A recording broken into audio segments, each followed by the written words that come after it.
Okay, guys, I want to do Mojo Figures, and yes, again, I forgot to put Wellness Day 2. I forgot. I always forget.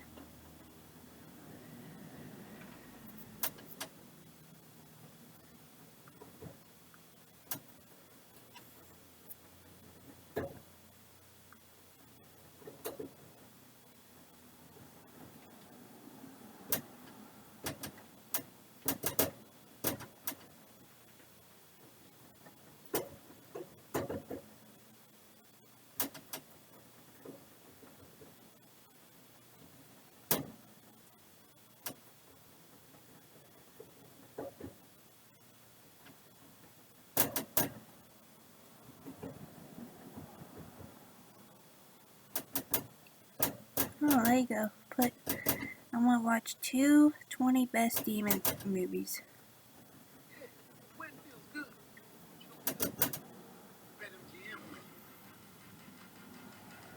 Jesus Christ, who lives and reigns with the Father and the Holy Spirit. Yeah, whatever. David! Welcome to Watch Mojo, and today we're counting down our picks for the top 20 demon movies. Remember who you are! For this list, we'll be looking at flicks where an evil spirit or spirits plays a major role in the demonic plot. Beware, because we will be summoning spoilers. Number 20, Sinister.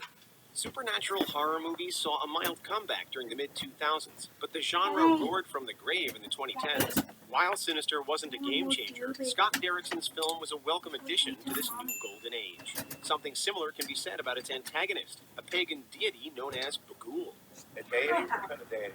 A very obscure one, dating back to Babylonian times, named Bughuul, the eater of children. Although not a household name, this demon will haunt your nightmares with a design reminiscent of a black metal boogeyman. What makes Bughuul especially sinister is that he works through children, manipulating them to commit unspeakable deeds before devouring their souls. Don't worry, Daddy. I'll make you famous again.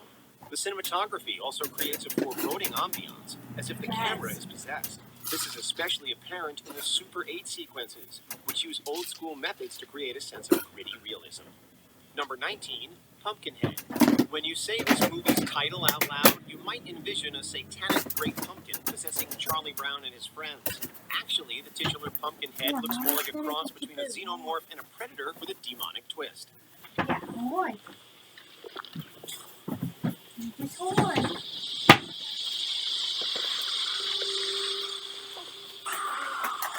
This horn. This isn't surprising, as the film marks the directorial debut of Stan Winston, whose credits include Aliens and Predator. Winston even reunited with Bishop himself, Lance Henriksen, for Pumpkinhead. This cult classic owes much of its success to Henriksen's charisma and Winston's practical effects expertise.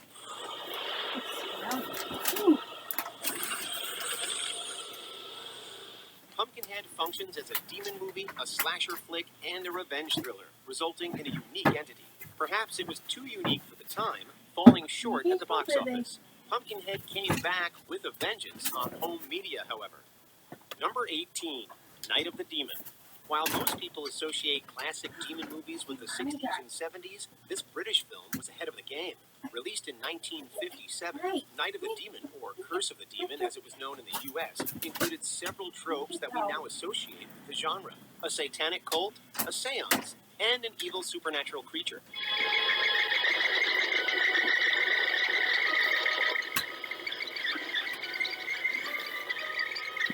Although director Jacques Tourneur and co-writer Charles Bennett wanted to keep the demon concealed throughout, producer Hal E. Chester strongly disagreed and ultimately got his way.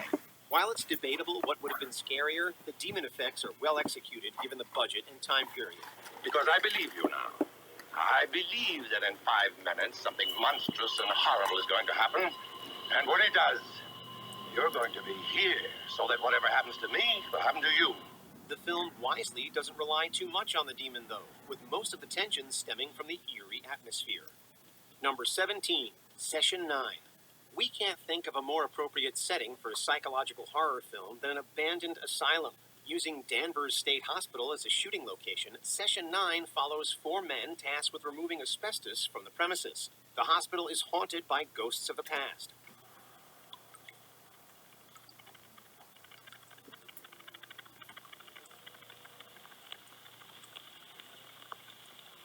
Hello. Good. Whether these ghosts are figurative or literal is left ambiguous. Either way, this sinister setting has a way of bringing out inner demons. The most unnerving presence in the film belongs to Simon, one of patient Mary Hobbs's many personalities. Maybe Simon would like to tell me what happened. Of course, some have theorized that Simon isn't an alternative personality, but the spirit, Ganyas Loki, or a demon. This makes Session 9 a difficult movie to categorize, but it's that unknown element that makes the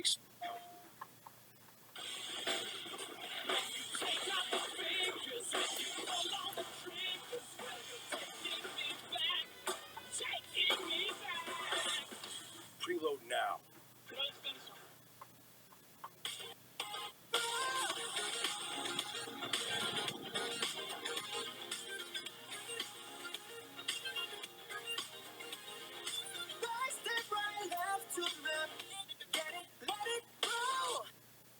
experience so memorable. Number 16, The Exorcism of Emily Rose. Very loosely based on the true story of Annalise Michel, The Exorcism of Emily Rose immediately drew comparisons to a certain 1973 demonic classic. While the parallels are hard to ignore, this is also one of the most distinctive entries to the supernatural horror genre. For starters, it's just as much a legal drama, which may have caught some viewers off guard. Some of you may find yourself unable to reconcile Emily's beliefs or those of the defendant with your own. You may not believe demons exist. This direction adds a new layer to a familiar formula, though, resulting in a film that works on 2 levels. The courtroom drama is compelling, and the supernatural scenes, while limited to a PG-13 rating, still get away with some shocking imagery.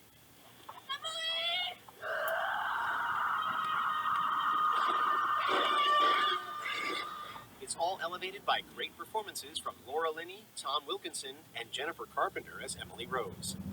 Number 15, Drag Me to Hell.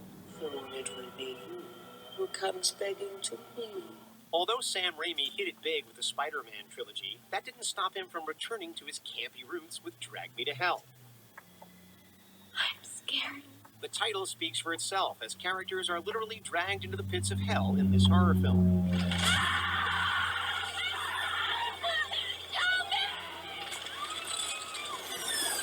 After a hideous old lady curses Alison Lohman and she finds out she'll be haunted by the Lamia demon, though, the underworld almost sounds like a welcome escape.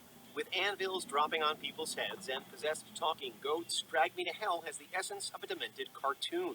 It's silly, it's scary, and it's just a ton of fun. Number 14, Insidious. Joseph Bishara went from scoring 2009's Night of the Demons to playing a demon the following year in James Wan's Insidious. Also serving as the film's composer, Bishara made his acting debut as Lipstick Face. He is looking.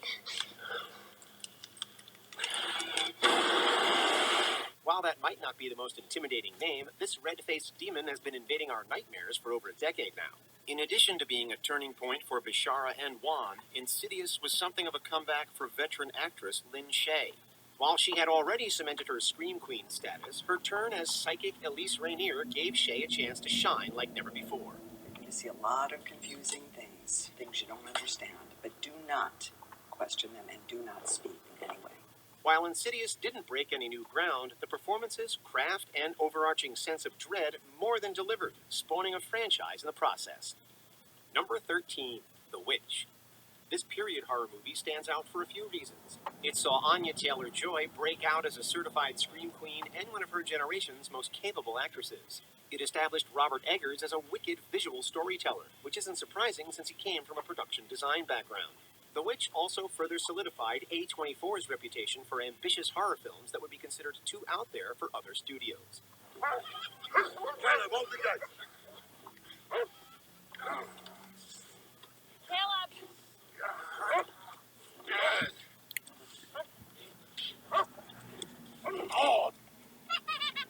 Not many executives would greenlight a script where a billy goat and Satan are one and the same.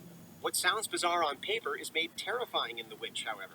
With subtle storytelling and ungodly imagery that we'll never forget, it's an almost otherworldly experience. And that's no bull. Or goat in this case. What dost thou want? Number 12. Paranormal Activity. See, the black goat is a Satan in himself. Basically connected It's to a Baphomet. Upon its expansion into wide release, Legions praised Paranormal Activity as the scariest movie of all time. disturbing. It's a little bizarre. While people might have overhyped it in retrospect, the film still holds up as a cool supernatural thriller. You stop following me with the camera! In an age where horror movies are notorious for being flashy and gory, this found footage flick derived most of its scares through what the audience doesn't see, thanks to a plot revolving around a young couple who's supposedly being haunted by a demon in their new home. Let's hear. What? What are you talking about? I don't know. I feel it. I feel it breathing on me. Admit it, the first time you watched Paranormal Activity, you jumped out of your seat on several occasions and couldn't get a wink of sleep that night. Well, you want to stay here and sleep in this bed and get dragged down the hall again? I don't think so. So be sure to choose your bedfellows wisely, or you may end up with one of them turning into this. Twisted Tea is a refreshing, hard iced tea made with real brewed tea. Keep it twisted. Number 11. Hellraiser. Creating a cool-looking demon is easier said than done. More often than not, movie demons come off as too generic. Gazing upon any of the demonic beings in Hellraiser, however, you instantly know what movie they're from. The most iconic is the pin-headed leader of the Cenobites, who was later dubbed Pinhead. Oh, no tears, please. It's a waste of good suffering. Director Clive Barker drapes his film in a gothic aesthetic that only could have come out of the 80s. To us, it's a film that perfectly defines the splatterpunk movement, delivering gore and the kind of rebellious imagery you'd find on a heavy metal album cover. Not leaving us so soon, are you? Speaking of music, there's a haunting sophistication to Christopher Young's score that makes the audience feel as if they're in the presence of the devil. Number 10. The Babadook. The Babadook takes us back to a time when a pop-up book full of creepy illustrations was more than enough to make us sleep with the lights on, assuming we got any sleep at all. This is what he wears on top. He's funny, don't you think? See him in your room at night. Mom, does it hurt the boy? Although this psychological horror film taps into our childhood fears of the boogeyman, its central theme is surprisingly mature. We won't give away whether the titular Babadook is real or not. What we will say is that the devilish character is tied to repressed emotions. The Babadook demonstrates that there are some demons we simply can't run away from or vanquish entirely. 21 minutes, jeez.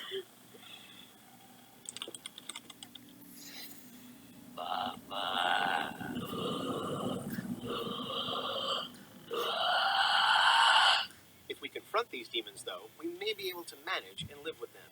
It's unsettling, but oddly comforting at the same time. Number 9. It.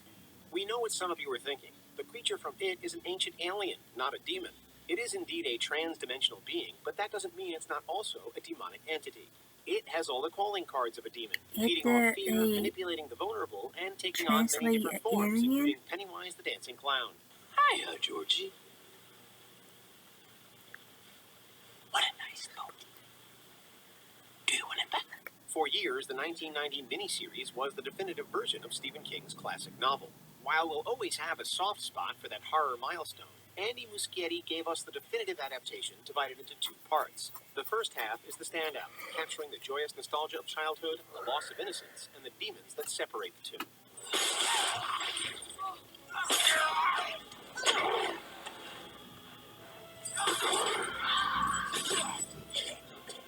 Number 8, Rec. Que nadie se mueva de aquí, ¿eh? ¿Vale? Bueno, y tú deja de grabar de una puta vez, joder. Advertised to American audiences as the movie that inspired the 2008 remake Quarantine,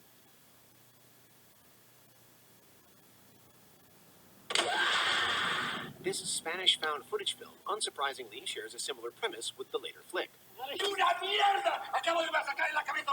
Rec follows a TV reporter interviewing a group of firefighters on their night shift. When called upon to rescue an elderly woman locked inside her apartment, they uncover a much more hazardous story. Mira.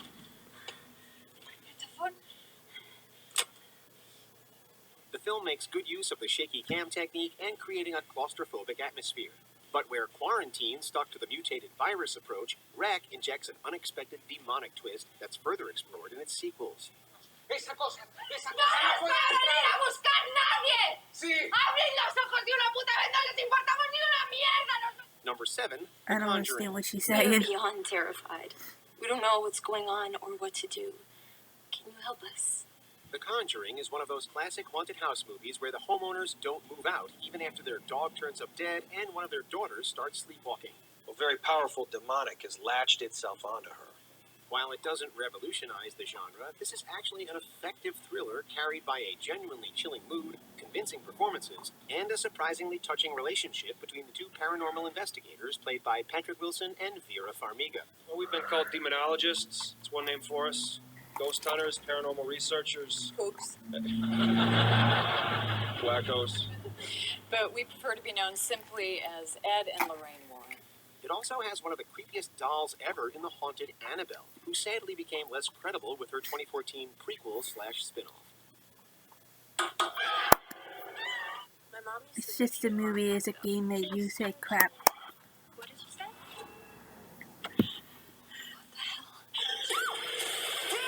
Paranormal Activity next of kin, rated R. Hmm. The new one. Good morning. And happy Black Friday shoppers from 92.3 The Day Off.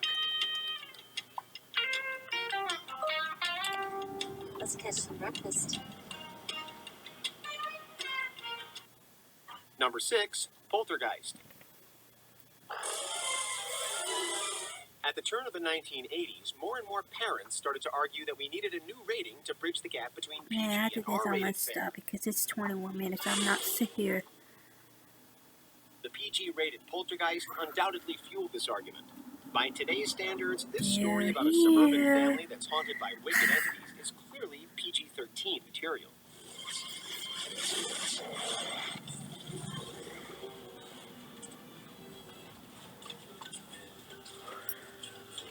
Never afraid to frighten your little ones, the film overflows with creepy imagery, inventive antagonists, and effects that still hold up quite nicely.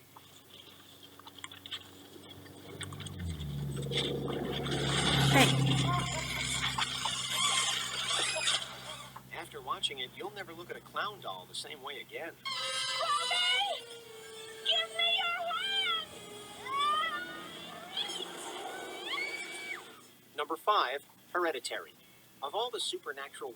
alright guys, I'm gonna start right here before my video's long, so I'll see you then.